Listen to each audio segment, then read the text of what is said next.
Assalamualaikum warahmatullahi wabarakatuh. Perkenalkan, nama saya Retno Wulandari Sirait, NPM 1915174, kelas reguler 11D, mata kuliah Mikroekonomi dengan dosen pengampu Ibu Wahyu Indasari, SEMSI. Di sini saya akan menjelaskan tentang kurva permintaan dan penawaran. Yaitu yang pertama pasar persaingan sempurna, yang merupakan struktur pasar yang paling ideal karena dianggap sistem pasar ini adalah struktur pasar yang akan menjamin terwujudnya kegiatan memproduksi barang atau jasa yang optimal efisiensi. Ciri-ciri pasar persaingan sempurna yaitu dengan jumlah pembeli dan penjual banyak, barang atau jasa yang diperjualbelikan bersifat homogen, faktor produksi beban bergerak, adanya kebebasan untuk mengambil keputusan, pembeli dan penjual mengetahui keadaan pasar, produsen bebas keluar masuk pasar. Yang kedua, yaitu pasar monopoli, yang merupakan suatu bentuk pasar di mana hanya terdapat satu perusahaan saja, dan perusahaan ini menghasilkan barang yang tidak mempunyai barang pengganti yang sangat dekat. Ciri-ciri pasar monopoli yaitu hanya satu penjual dan banyak pembeli, tidak ada perusahaan yang dapat membuat barang substitusi yang sempurna, pembeli tidak punya pilihan lain dalam membeli barang, keuntungan hanya terpusat pada satu perusahaan, harga ditentukan oleh perusahaan karena hanya satu-satunya produsen sehingga menguasai seluruh produksi.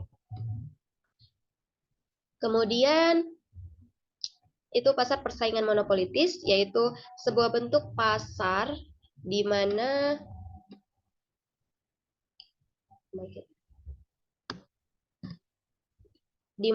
ada banyak produsen yang saling berkompetisi dengan produk yang hampir serupa, namun memiliki beberapa perbedaan. Perbedaan ini yang menjadi ciri khas dari produk yang dijual oleh masing-masing produsen. Kegiatan produksi barang tersebut dikenal sebagai produk differentiation atau diferensiasi produk. Karena produk yang diproduksi hampir serupa, masing-masing produsen akan bersaing dari segi kualitas, harga, serta cara pemasaran produk mereka. Ciri-ciri pasar persaingan monopolitis yaitu banyaknya perusahaan, kebebasan masuk dan keluar bagi perusahaan baru, perusahaan menghasilkan produk yang berbeda, perusahaan memiliki permintaan harga yang tidak elastis sehingga mereka dapat menjadi pembuat harga karena produk yang khas. Kemudian perusahaan menghasilkan laba normal dalam jangka panjang tetapi bisa menghasilkan laba sangat tinggi dalam jangka pendek. Perusahaan tidak efisien secara alokasi dan produktif. Kemudian pasar oligopoli, yaitu jenis pasar yang memiliki jumlah produsen dan konsumen yang tidak seimbang. Umumnya jumlah produsen lebih sedikit dibandingkan konsumennya. Pasar oligopoli adalah kondisi pasar di mana komoditas dikuasai oleh beberapa perusahaan. Hal ini membuat persaingan harga di pasar menjadi tidak seimbang.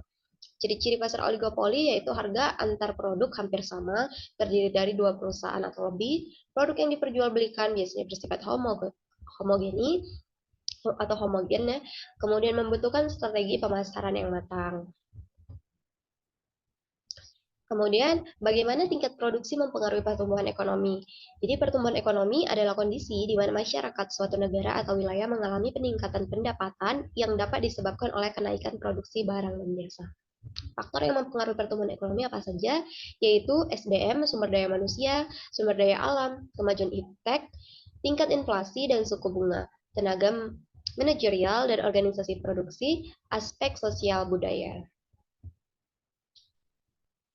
Apa yang dimaksud dengan sistem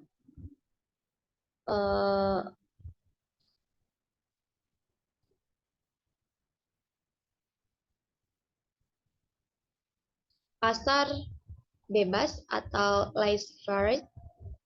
Konsep laissez-faire dalam ekonomi merupakan inti dari kapitalisme pasar bebas. Teori ini menyatakan bahwa perekonomian akan menjadi paling kuat ketika pemerintah sama sekali tidak terlibat dalam perekonomian dan membiarkan kekuatan pasar berperilaku secara alami.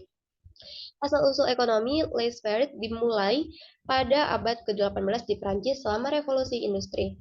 Di dunia usaha pada saat itu ingin dibiarkan bebas beroperasi dari kebijakan pemerintah yang melibatkan tarif impor yang tinggi. Dalam ilmu ekonomi klasik, Adam Smith adalah pendukung gagasan tersebut dalam tulisan-tulisannya seperti Wealth of Nation yang mengutamakan kebebasan individu dan membiarkan perekonomian didikte oleh pasar. Ada beberapa prinsip utama yang terlibat dalam kebijakan pasar bebas, yaitu yang pertama individu adalah unit dasar masyarakat. Setiap orang memiliki hak alami atas kebebasan pribadi, kemudian Allah mampu mengatur dirinya sendiri. Yang keempat yaitu jelaskan pergerakan kurva permintaan dan penawaran dan apa yang menyebabkan terjadinya pergerakan tersebut. Jadi pergerakan kurva permintaan merupakan pergerakan yang terjadi di sepanjang kurva permintaan yang diakibatkan oleh berubahnya jumlah produk yang diminta konsumen sebagai akibat dari perusahaan harga produk tersebut. Yang menyebabkan adanya pergerakan di sepanjang kurva permintaan karena perubahan harga produk yang bersangkutan. Pergerakan ini sejalan dengan hukum permintaan, yaitu ketika harga barang naik, maka jumlah permintaan akan turun, sehingga titik kurva permintaan akan bergerak ke kiri.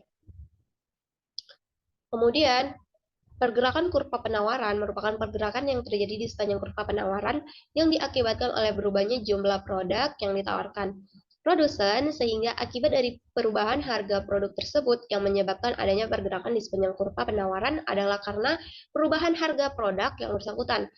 Pergerakan ini sejalan dengan hukum penawaran, yaitu ketika harga barang naik, maka jumlah barang yang ditawarkan akan bertambah, sehingga titik pada kurva penawaran akan bergerak ke kanan.